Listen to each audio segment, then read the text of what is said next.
नमस्कार। आज हम एक काफ़ी दिलचस्प स्रोत पर बात कर रहे हैं। ये पुराने रोगों के इलाज, खासकर सिफिलिस के होम्योपैथिक उपचार से जुड़ा है। जी। स्रोत का नाम है क्रोनिक रोगों का इलाज और ये होम्योपैथी के नज़रिए से पुरानी बीमारियों को देखता है। हाँ, और इसमें मियास्मा का सिद्धांत बहुत अहम है ना? बिल्कुल। आज हमारी कोशिश रहेगी कि सिफिलिस और उसके होम्योपैथिक इलाज से जुड़ी जो मुख्य बातें हैं, जैसे ये मियास्मा क्या है या फिर वो बाहरी लक्षण जैसे शैनकर, उनका इलाज में क्या महत्व है, इस पे थोड़ी रोशनी डालें। मियास्मा, ये शब्द मैंने पहले भी सुना है। स्रोत इन्हें कैसे समझाता है? क्या ये बस बीमारियों के अलग-अलग नाम है? नहीं नहीं, ये उससे कहीं ज्यादा गहरी चीज मानी गई है। स्रोत का आप कह सकते हैं सबसे बड़ा दावा यही है कि जो स्थायी पुराने रोग हैं ना, वो सिर्फ लक्षणों का गुच्छा नहीं है। उनके पीछे 3 गहरी स्थायी कमजोरियां होती हैं: सोरा, सिफिलिस और साइकोसिस। अच्छा। इन्हीं को मियास्मा कहा गया है और सिफिलिस को दूसरा प्रमुख मियास्मा माना गया है, जो सदियों से कई पुरानी तकलीफों का कारण रहा है, ऐसा स्रोत का मानना है। ठीक है।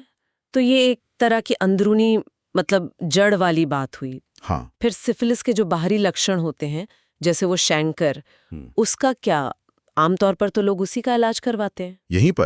यहीं पर होम्योपैथिक और एलोपैथिक नजरिए में एक बड़ा फर्क दिखता है, जैसा स्रोत बताता है। होम्योपैथिक तर्क ये है कि सिफिलिस सिर्फ उस शैंकर तक ही नहीं रहता, वो तो जैसे ही संक्रमण हुआ पूरे शरीर में फैल जाता है। अच्छा, पूरे शरीर में? हाँ, शैंकर तो बस एक बाहरी निशान है, एक तरह से कुदरत का तरीका है अंदरूनी बीमारी को बाहर निकालने का या शायद कम करने का। मतलब एक सेफ्टी वाल्व जैसा। बिल्कुल, एक रिलीफ वाल्व कह सकते हैं। तो फिर अगर शैंकर को ही ठीक कर दिया बाहरी तौर पर, हाँ। तो क्या वो बीमारी को बदतर बना सकता है? ये तो बिल्कुल उल्टी बात लगती है। स्रोत ठीक यही कहता है। वो उन एलोपैथिक तरीकों की आलोचना करता है जो शैंकर को सिर्फ एक बाहरी घाव मानते हैं और उसे जलाने या काटने वाली दवाइयों से नष्ट कर देते हैं। उनका मानना है कि इससे बीमारी अंदर दब जाती है और फिर बाद में ज्यादा गंभीर लक्षणों के साथ, सेकेंडरी सिम्टम्स के तौर पर उभरती है। अच्छा। स्रोत ने जॉन हंटर और फैब्रे जैसे कुछ पुराने चिकित्सकों का हवाला भी दिया है, जिन्होंने कथित तौर पर यह देखा कि शैंकर को दबाने से सिफिलिस ज्यादा उग्र हो गया। तो फिर होम्योपैथी में इलाज का सही तरीका क्या बताया है, खासकर जब अलग-अलग स्थितियां हों? स्रोत 3 मुख्य स्थितियां बताता है। पहली, और जिसे वो सबसे अच्छी स्थिति मानता है इलाज के लिए, वो है जब सिफिलिस अकेला हो और शैंकर मौजूद हो, या फिर उससे जुड़ी गिल्टी, बूबो। ठीक है। इसमें बाहरी इलाज की जरूरत नहीं, बल्कि एक खास अंदरूनी होम्योपैथिक दवा जैसे मरकरी दी जाती है, और जैसे ही अंदर की बीमारी ठीक होती है, वो शैंकर अपने आप ठीक हो जाता है। और अगर अगर किसी ने पहले ही शैंकर हटवा दिया हो हाँ। बाहरी इलाज से? हाँ, वो दूसरी स्थिति है। इलाज तब भी अंदरूनी दवा से ही होता है, पर यह पक्का करना मुश्किल हो जाता है कि इलाज पूरा हुआ या नहीं। अच्छा, क्योंकि बाहरी निशान तो है नहीं। सही कहा। एक संकेत ये हो सकता है कि अगर त्वचा पर कोई फीका सा निशान बचा हो, तो वो धीरे धीरे सामान्य रंगत में आ जाए। और एक तीसरी स्थिति भी थी, आपने कहा था, जो सबसे मुश्किल है। हाँ, वो तब होती है जब सिफिलिस अकेला ना हो, जो वो सोरा नाम के एक दूसरे पुराने मियास्मा के साथ उलझ जाता है। सोरा? हाँ। अच्छा। इसे स्रोत नकली सिफिलिस कहता है। सिफिलिस तो है, पर सोरा की वजह से उसका रूप बदला हुआ है। और ये अक्सर तब होता है जब शंकर का गलत इलाज हो जाए और अंदर छुपा हुआ सोरा जाग जाए। बाप रे, ये तो काफी जटिल लगता है। इसका इलाज भी सीधा नहीं है।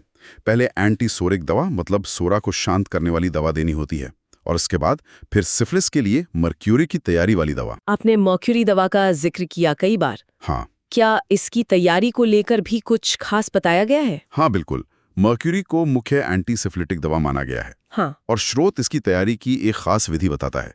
इसमें ट्रिटोरेशन होता है, दवा को अच्छी तरह पीस कर मिलाना। अच्छा। और पोटेंटाइजेशन, यानी दवा को डाइल्यूशंस और सकशंस के जरिए तनु करके और हिलाकर तैयार किया जाता है। हाँ। स्रोत का दावा है कि इससे दवा की शक्ति बढ़ती है, वो सिर्फ पतली नहीं होती। ये पोटेंशनाइजेशन होम्योपैथी का एक मुख्य सिद्धांत है ना? जी हाँ। और स्रोत में केस का उदाहरण भी था, शायद आपको याद हो, सैक्सन एयर्स पर्वत के मास्टर टाइलर का। हाँ हाँ बिल्कुल। उन्हें तीनों में आजमा थे, सोरा, साइकोसिस और सिफिलिस, और उनका इलाज इसी क्रम में हुआ। पहले सबसे गहरा यानी सोरा, फिर बाकी। ये दिखाता है कि जटिल मामलों में जड़ पर काम करना कितना जरूरी माना गया है। तो इस पूरी चर्चा से जो मुख्य बातें निकल कर आ रही हैं वो ये हैं कि एक तो मियाज़मा की अवधारणा यानी बीमारी की गहरी जड़ें, बिल्कुल दूसरा बाहरी लक्षणों को सिर्फ दबाने के बजाय अंदरूनी कारण का इलाज करने पर जोर, सही, और तीसरा बीमारी कितनी जटिल है उस हिसाब से इलाज का तरीका भी बदलता है। एकदम सही कहा। और ये वाकई हमें सोचने पर मजबूर करता है कि किसी बीमारी के बाहरी निशान और शरीर की जो अंदरूनी हालत है उसमें कितना गहरा रिश्ता हो सकता है। हाँ, क्या किसी बाहरी लक्षण को सिर्फ स्थानीय मानकर उसका इलाज करना हमेशा पूरे शरीर के स्वास्थ्य के लिए अच्छा होता है, या कभी-कभी ये अंदरूनी संतुलन को बिगाड़ सकता है? ये सवाल वाकई सोचने वाला है। इस स्रोत ने निश्चित रूप से एक अलग नजरिया दिया है।